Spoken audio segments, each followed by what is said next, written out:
Hello, YouTubers, friends, compatriots, bootleggers, shills, debt slaves, serfs, peasants, vassals, meat sacks, ne'er-do-wells. I'm a useful idiot. Welcome.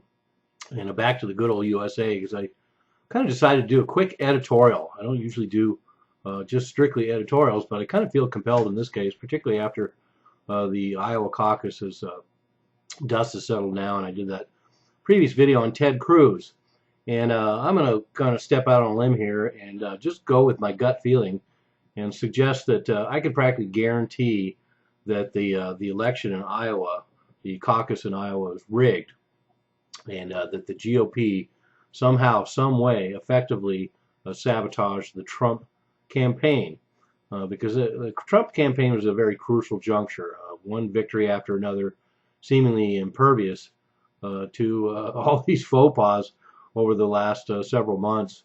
And the rise of Trump really frightens the status quo GOP.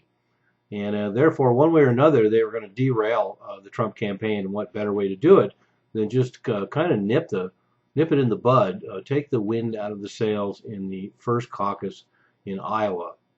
And it has effectively done that for the time being. So there's plenty more to come, but there's no surprise at all to me that Trump lost to Cruz in the Iowa caucus.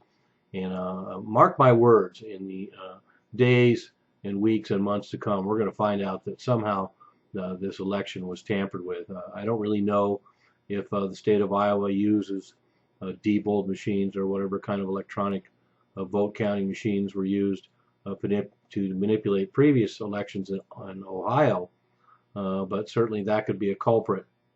But anyway, it's just almost too good to be true. And one of the reasons I feel that way is because the Trump base is very, very motivated. And I don't think that many people are that motivated by Cruz, although they might be scared of Trump. But I would imagine Democrats are more scared of Trump than the right wing or anyone in the GOP party. So I stand by the idea that I think that the Trump voters would be far more motivated, and I would suggest that they turned out in far greater numbers than Ted Cruz supporters. And so this further substantiates my view that this caucus was probably manipulated and a master stroke by the status quo GOP to shoot down the Trump campaign. So stay tuned. More to come. I'm a useful idiot. Don't you be one too.